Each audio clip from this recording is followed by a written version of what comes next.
벌써 4월입니다. 4월 그러면 우리 민족에게는 잊을 수 없는 사건이 있죠. 바로 4월 19일 그날에 있었던 혁명입니다. 부패에 있었던 독재에 대항해서 이루어낸 시민혁명의 승리였죠.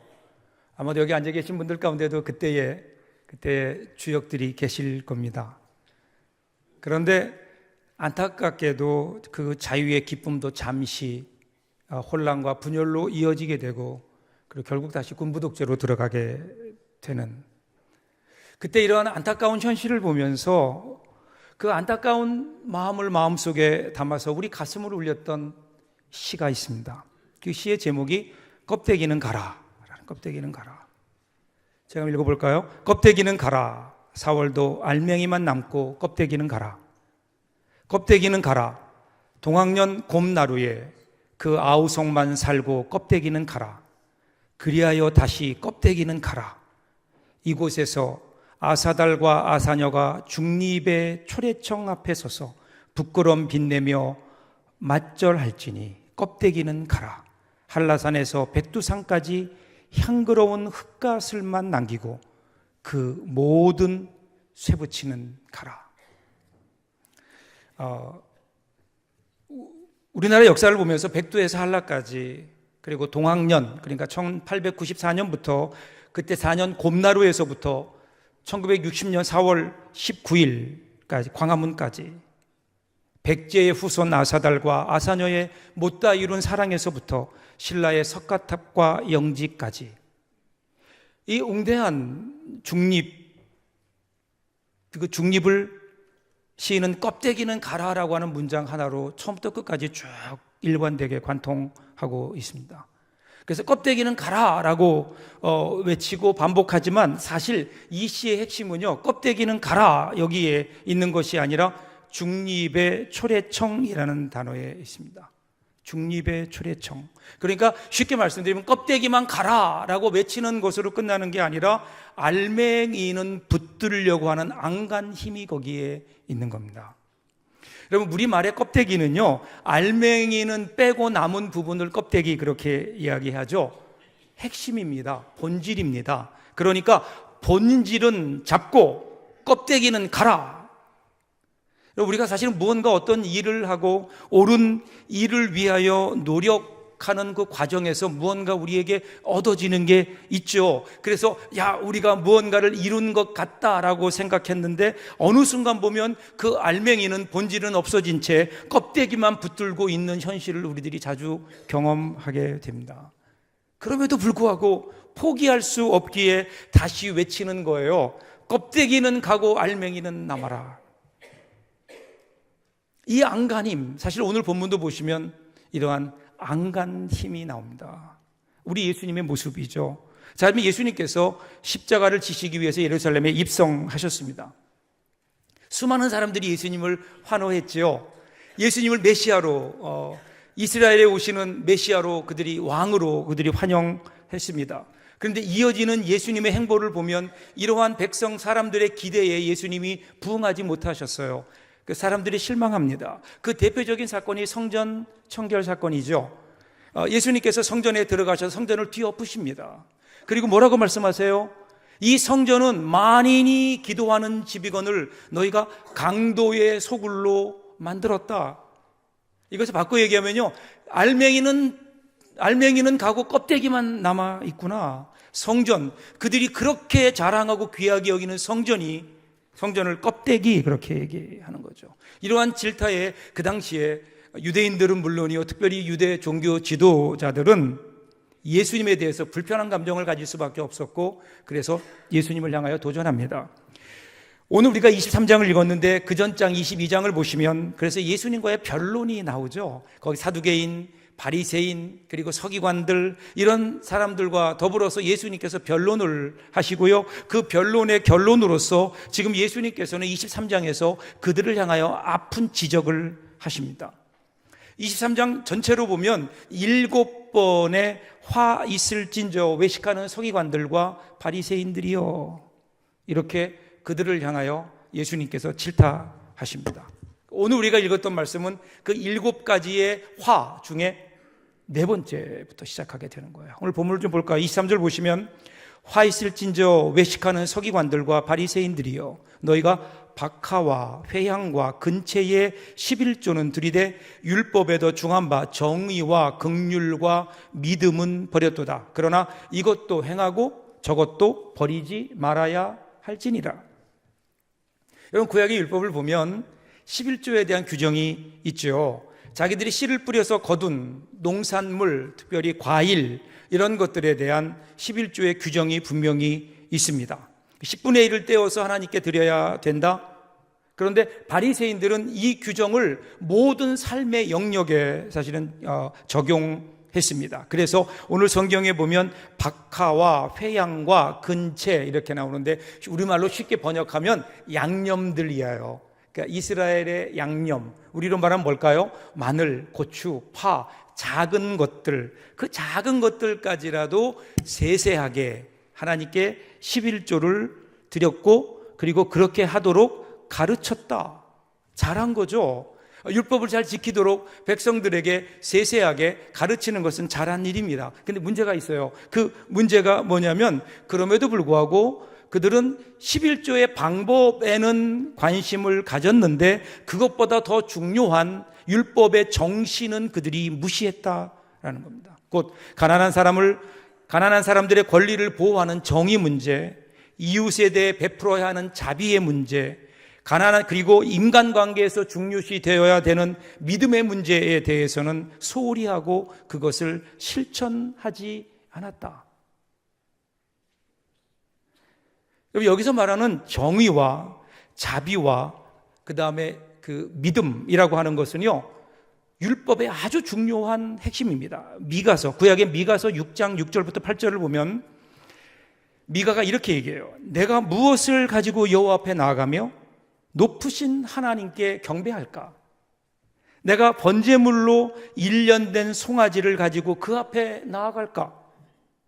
여호와께서 천천의 숫양과 만만의 강물 같은 기름을 기뻐하실까? 내 허물을 위하여 나의 맏아들을 내 영혼의 죄로 말미암아 내 몸의 열매를 드릴까? 사람아, 주께서 선한 것이 무엇임을 내게 보이셨나니 여호와께서 너에게 구하시는 것은 오직 정의를 행하며 인자를 사랑하며 겸손하게 내 하나님과 함께 행하는 것이 아니냐. 하나님이 원하시는 게 뭐냐 하는 거예요. 하나님께서 무엇 때문에 너희에게 11조를 하라고 하고 율법을 너희에게 주셨겠느냐. 율법의 정신은 율법 공의를 행하고 인자를 사랑하며 겸손하게 내 하나님과 함께 동행하는 것이다. 믿음과 자비와 그리고 정의를 실천해야 될 것이 아니냐. 그런데 너희는 이것은 잊어버린 채 이 정신은 잊어버리고 그저 해야 되는 행위에 강조점을 두어서 11조를 어떻게 할 것인가에만 관심을 두고 있다는 거죠. 여러분, 기독교 신앙은 교회에서 예배 드리고 교회에서 기도하고 교회에서 봉사하고 이것으로 시작되지만 여기서 끝나는 것이 아닙니다. 이것이 우리의 삶으로 연결되어야 되는 거예요. 우리 신앙의 정말 중요한 장은 교회부터 시작하지만 그러나 여러분의 가정에서, 여러분의 직장에서, 여러분의 삶의 현장에서 여러분들의 믿음이 나타나야 된다는 겁니다. 여기서 끝날 게 아니에요. 우리의 삶 속에 하나님 말씀대로 살아내어야 되는 겁니다. 우리 안에 이것이 신앙의 본질인 거예요. 근데 오늘 우리는 신앙이라고 하는 것이 그저 교회 안에서만 되어지는, 세상 속에 나가면 아무런 영향력을 끼치지 못하는 교회 안에 신앙에 머물고 있지는 않은지, 바리새인과 서기관들의 신앙이 삶으로 이어지지 못하는 신앙, 이것에 대한 지적입니다. 이어지는 25절도 보세요. 화 있을진저 외식하는 서기관들과 바리새인들이여 잔과 대접의 겉은 깨끗이 하되 그 안에는 탐욕과 방탕으로 가득하게 하는도다. 눈먼 바리새인이여 너는 먼저 안을 깨끗이 하라. 그리하면 겉도 깨끗하리라. 유대인들에게는 정결법이 있어요. 그 법이에요. 그 정결법에 따라 음식을 먹기 전에 그리고 먹고 나서 잘 손을 씻어야 되고 그릇도 잘 씻어 놓았습니다. 그걸 통해서 그들은 거룩하게 된다라고 생각을 한 거예요. 그런데 예수님은 지금 그들이 먹고 마시는 그릇을 깨끗하게 하는 것도 중요하지만 그것보다 더 중요한 것은 음식물을, 너희들이 먹는 음식물을 정당하게 취득했느냐, 법을 어기지 않고 신앙 안에서 그 일들을 함으로 얻어진 결과이냐, 이것에 대해서 예수님은 묻고 계신 거예요. 너희가 겉으로는 너희의 음식을 담는 그릇은 깨끗하게 하는데 너희의 마음은 탐욕과 방탕으로 가득하구나. 여러분, 그 당시에 유대인들은요, 소위 미시나라고 하는 율법책을 가지고 있었어요. 이것은 하나님께서 주신 율법을 잘 지키기 위해서 어떻게 하면 율법을 잘 지킬까? 그거에 대한 규칙들을 세세하게 만들어 놓은 책이에요. 거기 보면요, 정말 희한한 규칙들도 있어요. 안식일을 거룩하게 지켜라. 중요한 일이죠. 이건 하나님의 명령입니다. 그런데 안식일을 어떻게 거룩하게 지킬 것인가 세세한 기록들이 나오는데 그 가운데는요, 안식일에는 머리를 빗지 마라. 그리고 거울을 보지 말아라. 거울을 보고 자꾸만 머리를 빗다 보면 그게 일이 되니까 안식일에는 거울을 보지 말아라. 이런 것도 있거든요. 오늘 여러분들 보니까 여러분 가운데 몇 분은 이 규칙을 잘 지키시는 것 같아요. 지금 머리를 만지시는 그분입니다. 하나님께서 안식일을 지켜라 라고 하신 데는 이유가 있죠. 여러분, 왜 안식일을 지키라고 하셨을까요? 이 세상의 피곤한 여정, 그 여정에서 벗어나 하나님 앞에 나와서 하나님의 임재를 경험하며 하늘의 안식을 경험하라고 우리에게 안식일 주일을 주신 것 아닐까요? 그런데 이 정신이 없어지고 그냥 거울을 안 보는 것으로 나는 오늘 안식일을 잘 지켰다. 하나님의 마음, 그 하나님의 의도, 본질을 망각하고 껍데기, 형식에만 매달리는 이상한 현상들이 일어나게 된 겁니다. 그래서 결론은 어떻게 됐나요? 마가복음 7장 6절에 보면 이렇게 기록합니다. 이르시되 이사야가 너희 외식하는 자에 대하여 잘 예언하였도다. 기록하였으되 이 백성이 입술로는 나를 공경하되 마음은 내게서 멀도다. 마음이 내게서 멀도다. 하나님의 마음과는 상관없이, 하나님께 마음을 공유하는 것 없이 그냥 자기들이 정한 규칙만 지키면서 그것이 신앙이라고 열심히 노력했는데, 이 규례에 집착하는 동안에 겉으로는 신앙생활을 잘하는 것 같은데 그 안을 들여다보니 그 안은 하나님으로부터 멀어졌어요. 알맹이는 가고 껍데기만 남게 되는. 그러다 보니 그들의 마음이 어떻게 됐을까요? 하나님으로부터 점점 멀어지면서 그들의 마음이 회칠한 무덤이 되었다. 27절 28절 보세요. 화 있을진저 외식하는 서기관들과 바리새인들이여 회칠한 무덤 같으니 겉으로는 아름답게 보이나 그 안에는 죽은 사람의 뼈와 모든 더러운 것이 가득하도다. 이와 같이 너희도 겉으로는 사람에게 옳게 보이되 안으로는 외식과 불법이 가득하도다. 회칠한 무덤이라고 합니다. 이게 무슨 말일까요? 유대인들의 무덤은 우리처럼 봉분이 아니에요. 그냥 땅에 매장하는 평토장이거나 아니면 자연적인 굴에 장사 지내거나 아니면 굴을 파고 장사를 지냅니다. 그런데 가난한 사람들은 그런 만한 여력이 없거든요. 그러니까 사람이 죽으면 그냥 땅을 얇게 파고 거기에 묻는 거예요. 그러다 보니까 평토장이다 보니까 거기에 무덤이라고 하는 표식이 없어요. 그런데 유대인의 율법에 따르면 시체와 접촉하면 그러면 부정하다, 이렇게 그들은 생각하거든요. 그런 율법이 있거든요. 문제는 이제 유월절이 되거나 절기가 되면 전국 각지에 흩어져 있던 사람들이 다 예루살렘으로 올라오는 거예요. 수십만, 수백만이 올라오는데 여러분, 그 들판을 따라 길을 따라 거기에 무덤이 있을 수도 있다고요. 그러니까 그 무덤을 표현하기 위해서 거기에 그 당시에 제사장들이나 바리새인들이나 서기관들이 거기에 하얗게 표시를 했어요. 회로 표시를 했어요. 이게 무덤이다. 그러니까 이거 밟지 말아라, 조심해라, 이렇게 표시를 한 겁니다. 그런데 그렇게 표시를 하는 과정에서 좀 여유가 있는 사람들은 이왕이면 좀 멋있게 회치를 해야 되지 않을까. 그래서 아름답게 장식을 하는 경우도 있었거든요. 지금 바로 그런 경우라는 거예요. 너희들이 아무리 아름답게 거기 회치를 하고 무덤에다가 별짓을 다 한다 하더라도 그건 뭐예요? 무덤이다라는 거예요. 그 안에는 시체가 썩어가고 있고 그 안에는 생명이 없는, 죽음밖에 없는, 겉으로는 아름답고 화려할지 모르지만 그 안에는 아무런 생명도 없이 썩어가는 시체만 있는 회칠한 무덤, 그것이 바로 너희들의 모습이 아니냐.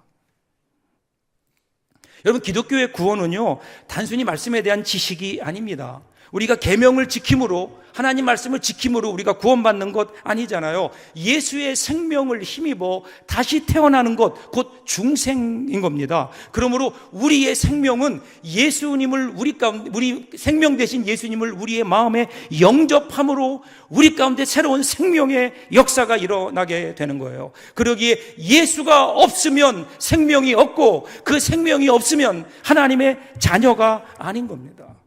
그래서 지금 예수님은 바리새인들을 향해서 너희들이 하나님의 율법을 지킨다고 하지만 너희들은 독사의 새끼들이다. 그럼 독사의 새끼들이 뭘까요? 독사, 뱀, 사탄을 말합니다. 사탄의 자녀라는 겁니다. 왜 이렇게 되었을까요? 겉으로는 그들은 하나님을 따른다고 하면서 하나님의 율법에 대해서 그 누구보다도 그렇게 열심임에도 불구하고 어느 순간 그들의 모습을 보니까 독사의 새끼들이 되어버린, 하나님과의 인격적인 관계가 없는 거예요. 형식적인 율법, 껍데기만 붙들고 있다가 알맹이 되는 생명을 잃어버리는, 율법을 지키려고 애는 썼지만 하나님과의 개인적인 인격적인 교제가 없다 보니까 그들 가운데 생명이 마르게 되고, 생명이 마르다 보니까 그 안에는 생명력이 고갈되어 버리는, 겉을 아무리 화려하게 치장해도 무덤은 무덤일 수밖에 없는 거죠. 여러분, 제가 미국에 살 때 워싱턴 지역에 살았어요. 워싱턴 DC 지역에 살았는데 제가 있던 워싱턴 DC에는 아주 유명한 미식 축구팀이 있어요. 풋볼팀이 있습니다. 그게 바로 유명한 레드스킨스라고, 여러분 가끔 보시면 인디안 그 모양을 한 팀이 있다고요. 이 팀이요, 제가 있을 때 한 3번인가 4번 슈퍼볼에서 우승했어요. 최고 잘하는 팀이었다고요.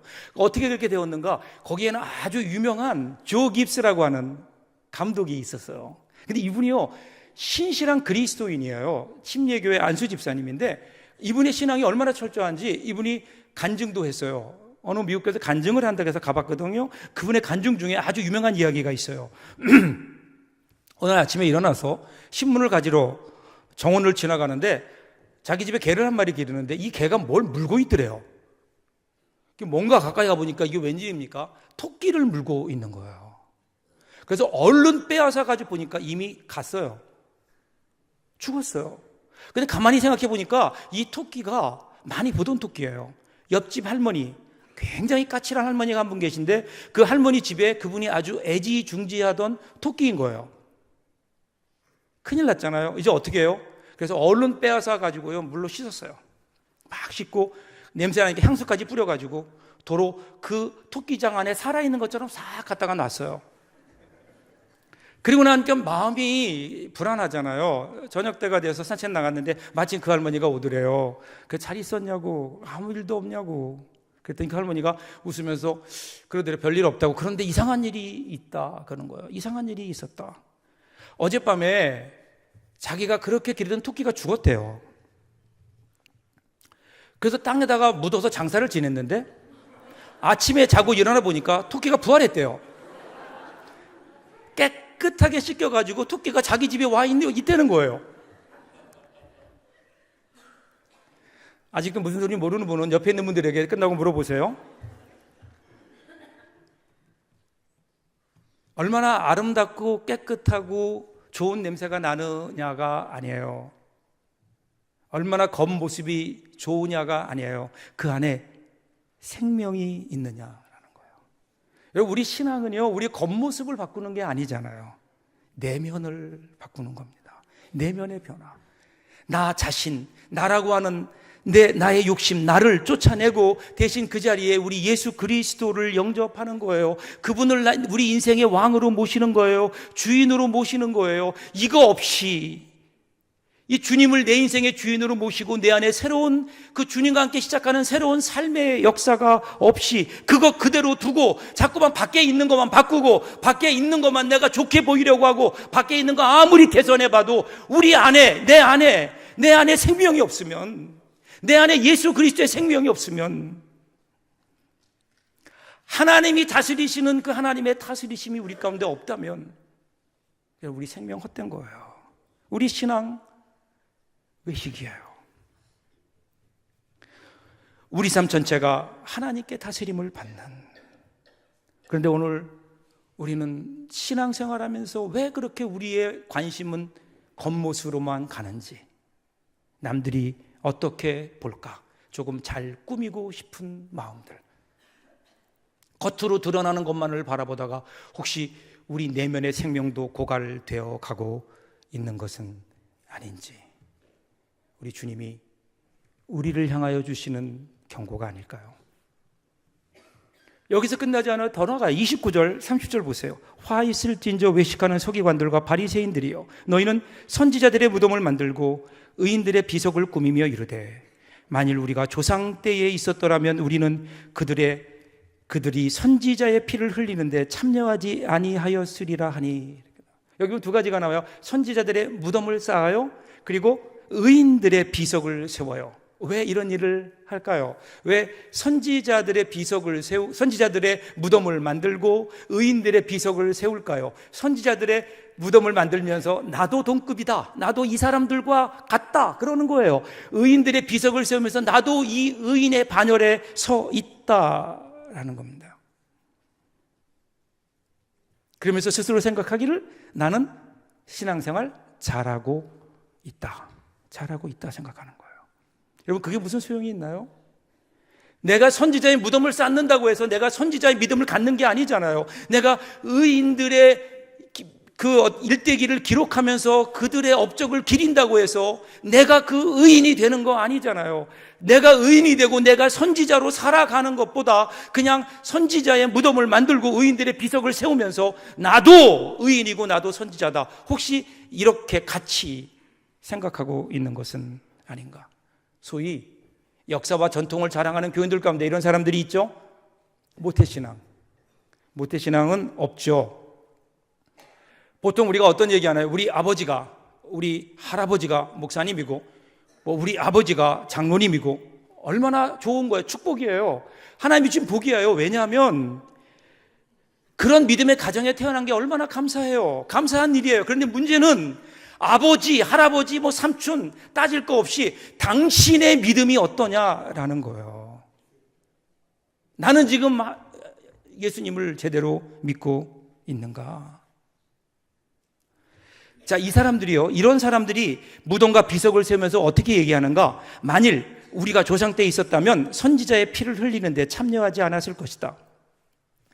나는 다르다는 거예요. 나는 우리 조상들과 다르다는 거예요. 내가 우리 조상들이었다면 나는 선지자를 죽이지도 않고 의인들을 핍박하지도 않았을 것이다. 나는 그들의 가르침을 따랐을 것이다 라고 그렇게 이야기하면서 나는 다르다, 나는 그들과 다르다. 신앙이라고 하는 것을요, 사람들과 비교하면서 나는 저 사람과는 다르다, 나는 저 사람과는 낫다, 이걸로 그의 신앙생활을 대신하고 있는 거예요. 성경에 보면 바리새인과 세리의 기도가 나오죠. 바리새인과 세리가 기도하러 성전에 올라갔습니다. 그때 바리새인이 손을 들고 뭐라고 기도해요? 하나님, 나는 저 세리와 같지 않음을 감사합니다. 신앙의 기준이 하나님의 은혜가 아닌 거예요. 하나님이 주신 은혜에 너무 감사해서 그 하나님의 은혜에 감사하는 마음으로 어떻게 내가 하나님의 은혜에 부응하는 삶을 살까? 그래서 하나님 말씀에 순종하며 하나님 말씀대로 살려고 노력하는 하나님의 은혜에 대한 반응이 아니라 신앙이 다른 사람들과 비교하는 거예요. 눈에 보이는 것. 여러분, 신앙은요, 비교할 수 있는 게 아니에요. 신앙은 우리가 등급을 매길 수 있는 게 아니에요. 하나님께서 우리에게 요구하시는 게 뭐죠? 신명기 6장 5절 보세요. 너는 마음을 다하고 뜻을 다하고 힘을 다하여 내 하나님 여호와를 사랑하라. 얼마큼 사랑하라고요? 너의 마음을 다하고 뜻을 다하고 힘을 다하여. 이게 뭘까요? 측정할 수 있는 게 아닌 거예요. 다른 사람과 비교해서 나는 저 세리보다는 낫습니다, 나는 저 사람보다는 낫습니다, 그러니까 나는 신앙이 좋은 것 아닐까요? 여러분, 오늘 혹시 우리도 이러한 착오에 빠져 있는 거 아닌가요? 대부분 그런 사람들 보면 자기보다 신앙이 없는 사람을 기준으로 삼죠.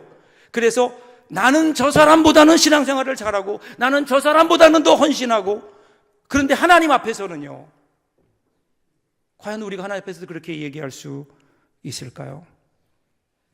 하나님의 은혜에 감사하는, 하나님의 그 은혜에 대한 감격과 감사로 되는 것이 우리의 신앙인데, 언제부턴지 우리는 하나님은 없어지고 알맹이는 없어지고 껍데기만 붙들고 나는 신앙생활 잘하고 있다.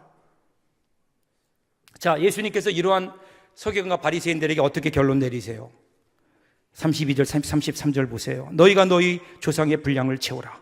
뱀들아, 독사의 새끼들아, 너희가 어떻게 지옥의 판결을 피하겠느냐? 예수님이 뭐라고 말씀하신 줄 아세요? 이들을 향해서 너희가 너희 조상의 행한 죄의 양을 채워라. 너희 조상의 분량을 채워라. 공동부분은 이 부분을 번역하면서 너희 조상들이 시작한 일을 마저 하여라. 너희들이 그렇게 신앙생활을 한다고 하지만 사실은 너희들이 다르다고 생각하는 너희 조상들의 죄를 여전히 짓고 있고, 그리고 너희들은 이대로 나가면 그 조상들이 지었던 죄의 종지부를 찍을 것이다. 그 종지부가 뭐예요? 예수 그리스도 메시아 하나님의 아들을 십자가에 못 박는 일을 너희들은 결국 할 것이다. 그러면서도 예수님은 포기할 수 없는 연민을 가지시고 너희도 너희 조상들의 죄를 채워갈 것이냐? 제발 그러지 말아라. 지금이라도 회개하고 지금이라도 하나님 앞으로 돌아와라. 이렇게 말씀하시는 거 아닐까요? 그리고 오늘 우리를 향해서도 동일하게 말씀하시는 거예요. 너희도 너희 조상들의 죄를 채워갈 것이냐? 여러분의 대답은 무엇입니까? 여러분은 여러분의 마음을 무엇으로 채우고 있습니까? 혹시 우리도 모르는 사이에 서기관과 바리새인들처럼 우리의 마음을 위선으로 채워가고 있는 것은 아닌가? 위선과 외식으로. 우리 마음은 둘 중에 하나예요. 위선과 외식으로 채우든 아니면 하나님의 은혜로 채우든. 여러분은 여러분의 마음을 무엇으로 채우기를 원하십니까? 도종환 시인의 짧은 시 하나가 소개합니다. 제목은 물이 깊어야 배가 뜬다. 이런 거예요. 물이 깊어야 배가 뜬다. 얕은 물에는 술잔 하나 뜨지 못한다. 이 저녁 그대 가슴엔 종이배 하나라도 뜨는가? 사람들은요, 물을 보고 그 물에 뭐가 뜰 수 있을까를 가늠합니다. 여러분, 작은 시냇가에는요, 그냥 우리가 접은 종이배 정도가 떠다닐 겁니다.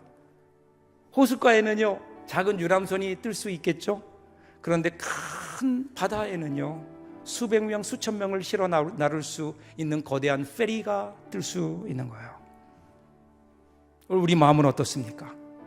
언제부턴지 우리 마음이